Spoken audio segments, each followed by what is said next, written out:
बिस्मिल्लाहिर्रहमानिर्रहीम। अस्सलाम वालेकुम। मैं हूं रज़ा मेकन, आप देख रहे हैं IR के न्यूज। आइए जानते हैं कुछ आज की अहम अपडेट्स इमरान रियाज खान से। वीलॉग्स के अलावा सिर्फ ये कोशिश कर रहा हूँ कि गिरफ्तारी ना हो जाए, और इसके अलावा कुछ खास नहीं कर रहा।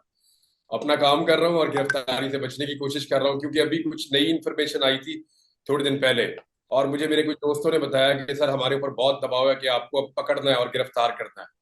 तो मैंने बोला जी कौन से मुकदमे में गिरफ्तार करना है, मेरे पास तो जमानत है। उन्होंने कहा जी आपके पास 10 जमानतें भी होंगी तो 11वें मुकदमे में आपको गिरफ्तार करेंगे, आपके पास 11 जमानतें होंगी तो 12वें में आपको गिरफ्तार करेंगे, और मुमकिन है कि हम आपको गिरफ्तार करें और मुमकिन है हमसे आपको कोई और ले जाए जैसे पहले ले गया था। तो अभी आप थोड़ा अवॉइड कर लें, जब तक थोड़ा सा निजाम को होश नहीं आ जाता, ये अपनी मदहोशी से बाहर नहीं आ जाते, तब तक आप जरा थोड़ा सा एहतियात कर लें, अपने आप को बचा लें, क्योंकि ये पागल हो चुके हैं ऑलमोस्ट। देखिए मामला ये है कि उन्हें ये बात समझ नहीं आ रही कि कोई और भी ठीक हो सकता है, किसी और का नुक्ता नजर भी ठीक हो सकता है, अवाम किसी और से भी प्यार कर सकते हैं, लोग किसी और को भी वोट डाल सकते हैं। यानी पाकिस्तान की एस्टेब्लिशमेंट का ये एक प्रॉब्लम है, ये उनको दूसरी दफा फेस करना पड़ा इस मुल्क में। पहले एक आदमी था, कायदे आजम मोहम्मद अली जिन्ना, जी। वो इस एस्टेब्लिशमेंट से बहुत ताकतवर था, फिर आपने देखा कि एस्टेब्लिशमेंट ने उसको कबूल नहीं किया। हम्म। फिर लियाकत अली खान जो है वो एस्टेब्लिशमेंट से ताकतवर हो गए, फिर वो भी काबिल कबूल नहीं रहे। फिर एक वक्त आया जब पाकिस्तान दो लख्त हो गया, और वो भी एस्टेब्लिशमेंट की जिद की वजह से हुआ था। उस दौर की एस्टेब्लिशमेंट जो है वो यहाँ पे एक हुकूमत बनाना चाहती थी और वहां वालों को हक नहीं देना चाहती थी, बतौर ताकत करने की कोशिश की सियासतदानों ने और एस्टेब्लिशमेंट के गठजोड़ ने। तो नुकसान आपके सामने है। इसके बाद जुल्फिकार जी भुट्टो होने लगा एक दौर में कि ये एस्टेब्लिशमेंट से ज्यादा ताकतवर और बड़ा होता जा रहा है, तो उसको भी अ, छोटा कर दिया गया, यानी कत्ल कर दिया गया।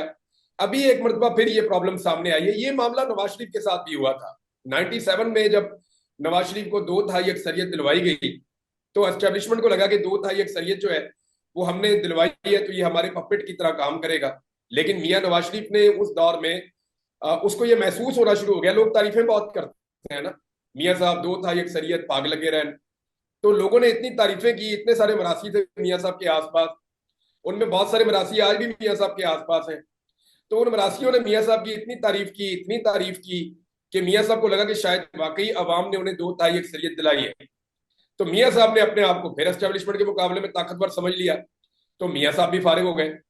अब पाकिस्तान के अवाम एक नए आदमी के साथ खड़े हैं, इमरान खान, जो उसका नाम लेता है, जो उसकी खबर देता है, जो उसके बारे में बात करता है, ये एस्टेब्लिशमेंट ऑटोमेटिकली उसकी दुश्मन हो जाती है।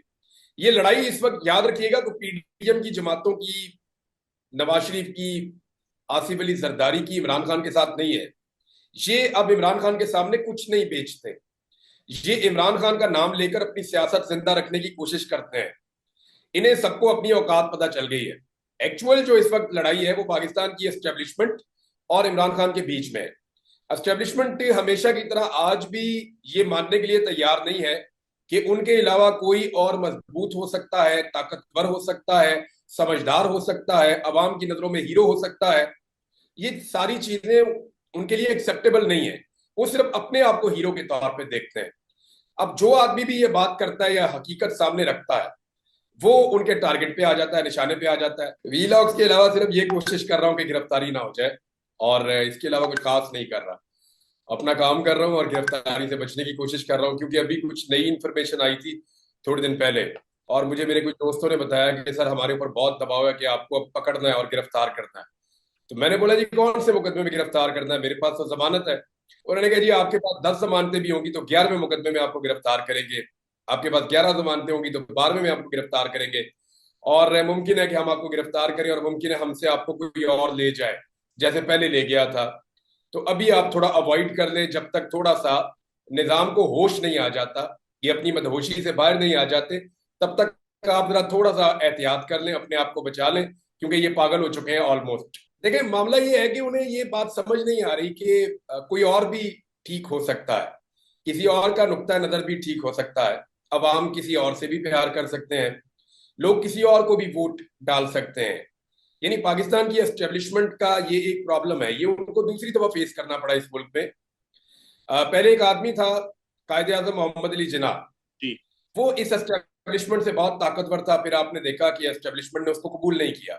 फिर लियाकत अली खान जो है वो एस्टेब्लिशमेंट से ताकतवर हो गए, फिर वो भी काबिल कबूल नहीं रहे। फिर एक वक्त आया जब पाकिस्तान दो लख्त हो गया, और वो भी एस्टेब्लिशमेंट की जिद की वजह से हुआ था। उस दौर की एस्टेब्लिशमेंट जो है वो यहाँ पे एक हुकूमत बनाना चाहती थी और वहां वालों को हक नहीं देना चाहती थी। बदौर ताकत करने की कोशिश की सियासतदानों ने और एस्टेब्लिशमेंट के गठजोड़ ने, तो नुकसान आपके सामने है। इसके बाद जुल्फिकार अली भुट्टो होने लगा एक दौर में कि ये एस्टेब्लिशमेंट से ज्यादा ताकतवर और बड़ा होता जा रहा है, तो उसको भी छोटा कर दिया गया, यानी कत्ल कर दिया गया।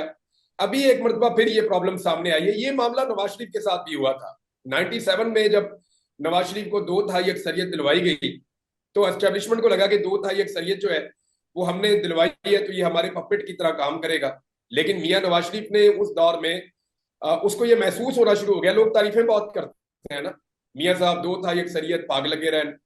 तो लोगों ने इतनी तारीफें की, इतने सारे मरासी थे मियां साहब के आसपास, उनमें बहुत सारे मरासी आज भी मियां साहब के आसपास हैं। तो उन मरासियों ने मियां साहब की इतनी तारीफ की कि मियां साहब को लगा कि शायद वाकई अवाम ने उन्हें 2/3 अक्सरियत दिलाई है। तो मियां साहब ने अपने आप को फिर एस्टेब्लिशमेंट के मुकाबले में ताकतवर समझ लिया, तो मियां साहब भी फारिग हो गए। अब पाकिस्तान के अवाम एक नए आदमी के साथ खड़े हैं, इमरान खान, जो उसका नाम लेता है, जो उसकी खबर देता है, जो उसके बारे में बात करता है, ये एस्टेब्लिशमेंट ऑटोमेटिकली उसकी दुश्मन हो जाती है। ये लड़ाई इस वक्त याद रखिएगा तो पीडीएम की जमातों की, नवाज शरीफ की, आसिफ अली जरदारी की इमरान खान के साथ नहीं है। ये अब इमरान खान के सामने कुछ नहीं बेचते, ये इमरान खान का नाम लेकर अपनी सियासत जिंदा रखने की कोशिश करते हैं। इन्हें सबको अपनी औकात पता चल गई है। एक्चुअल जो इस वक्त लड़ाई है वो पाकिस्तान की एस्टेब्लिशमेंट और इमरान खान के बीच में है।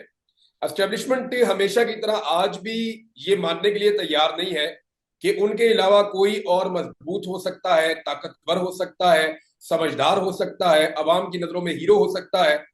ये सारी चीजें उनके लिए एक्सेप्टेबल नहीं है। वो सिर्फ अपने आप को हीरो के तौर पे देखते हैं। अब जो आदमी भी ये बात करता है या हकीकत सामने रखता है वो उनके टारगेट पे आ जाता है, निशाने पे आ जाता है। उन्होंने कहा जी आपके पास 10 जमानतें भी होंगी तो 11वें मुकदमे में आपको गिरफ्तार करेंगे, आपके पास 11 जमानतें होंगी तो 12वें में आपको गिरफ्तार करेंगे, और मुमकिन है कि हम आपको गिरफ्तार करें और मुमकिन है हमसे आपको कोई और ले जाए जैसे पहले ले गया था। तो अभी आप थोड़ा अवॉइड कर लें, जब तक थोड़ा सा निजाम को होश नहीं आ जाता, ये अपनी मदहोशी से बाहर नहीं आ जाते, तब तक आप जरा थोड़ा सा एहतियात कर लें, अपने आप को बचा लें, क्योंकि ये पागल हो चुके हैं ऑलमोस्ट। तो नाजरीन, ये थी आज की अहम अपडेट्स। इसी के साथ अपने मेजबान रजा मेकिन को इजाजत दीजिए।